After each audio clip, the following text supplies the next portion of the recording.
My wife Pam and I thought we'd found our forever home in Cedar Crest Meadows. Our house backed up to a beautiful creek at the end of a quiet cul-de-sac. For 2 years, it was absolute paradise. Then, the Wilson family moved in across the street, and our peace was shattered. Within 6 months, Karen Wilson became the HOA president. Our friendly neighborhood quickly turned into her personal kingdom, painted in 50 shades of beige. Her teenage son Kyle decided my side yard was his personal dirt bike track, a high-speed ramp leading to the creek. I tried being neighborly at first. I went over and spoke to Karen, explaining the situation calmly. She just gave me this cold, dismissive smile and said, "Boys will be boys. Kirk, they're just enjoying the community's resources."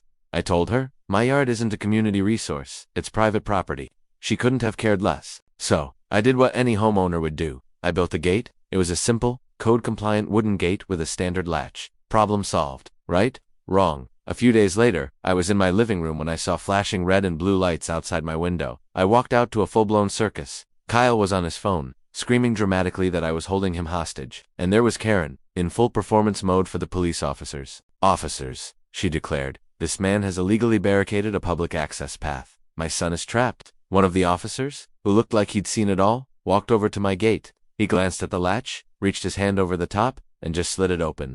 He then turned to Kyle, who was still pretending to be a victim, and said flatly, "Kid, this is how gates work." Karen's face turned a shade of purple I'd never seen before. The officer then looked directly at her and delivered the final blow. "Backyards are hobbies, ma'am. Sidewalks are public." That public humiliation didn't end the war. It escalated it into a full-scale siege. Suddenly, we were buried in HOA violation notices. $50 because a blade of grass was a quarter-inch too tall. $100 for leaving a trash can out 5 minutes past 5 o'clock p.m. It was relentless. Karen and her loyal sidekick, Gary, started doing what they called nightly compliance checks. They'd cruise around in a modified golf cart, shining high-powered flashlights directly into our windows at 10 o'clock at night. This wasn't about rules anymore. It was pure harassment. But they seriously underestimated my wife, Pam. She's a genius when it comes to documentation. She started what we called the HOA proof wall. We took a giant corkboard and pinned up every single violation letter, every bogus fine, and every security camera still of Karen and Gary's late-night patrols. Our dining room started to look like a detective's office in a crime movie. Then, things went airborne. We started noticing a drone hovering over our backyard, blatantly spying on us while we were trying to enjoy our own property. We felt completely violated, but they made a mistake. Using our high-resolution camera, Pam managed to zoom in and capture the drone's FAA registration number. And guess who it was registered to? Kyle Wilson. We immediately filed an official FAA complaint and a police report for illegal surveillance. We were building our case, piece by piece. But the real bombshell was yet to come. While I was dealing with the day-to-day harassment, Pam went on a deep dive into public records, and she struck gold. She uncovered a chain of emails between Karen and a major resort developer. Karen had secretly promised the developer a pedestrian access corridor to the creek, a path that just so happened to run directly through my side yard. It all clicked into place. She was trying to force us out, to devalue our property so she could sell off access to our land for a hefty finder's fee and a community fund that she alone would control. The fines, the flashlights, the drone, it was all a calculated business strategy to drive us off our own property. The final showdown happened during a massive thunderstorm. The HOA had given me a deadline to remove the unauthorized structure, my gate. That deadline expired at midnight. Right on cue, 2 hooded figures appeared on our security camera, armed with bolt cutters. It was Kyle and one of his friends. I bolted out into the pouring rain, yelling at them to get off my property. That's when Kyle lunged at me, shoving me hard. I lost my footing on the slick grass and went down, but they had no idea what was coming. The police arrived almost instantly because Pam had already dialed 911 the moment she saw them on camera. Karen came running out,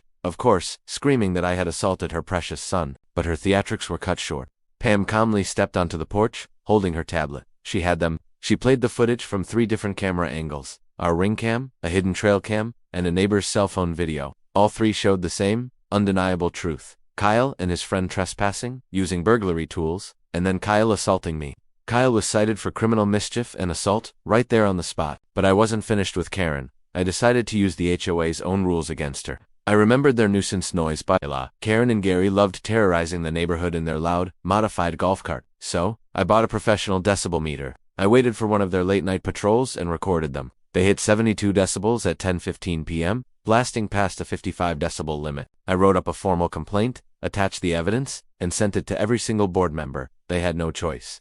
They were forced to find their own president. With Karen's reputation in tatters, I knew it was time to end this. I went door to door and gathered signatures for a special meeting to recall her as president. The night of the meeting, the community clubhouse was packed. I stood at the front, projected the developer's map onto a giant screen, and then displayed the secret emails between Karen and the developer. The room erupted. People were shocked and furious. We held a vote of no confidence, and Karen was stripped of her presidency right then and there. She tried one last desperate move, dragging me into city mediation by claiming my gate was a public obstruction. I sat across from her and the mediator in a sterile room at City Hall. I didn't say much. I just placed a simple gate latch on the table. I slid it shut click, then I slid it open clack. I looked the mediator right in the eye and said, "This is how gates work." The mediator dismissed her case on the spot. A few weeks later, a for sale sign went up in front of Karen's house. She was gone. The new HOA board, made up of reasonable people, immediately refunded all of our bogus fines and even passed a new rule, which they cheekily named the Respect the Gate policy.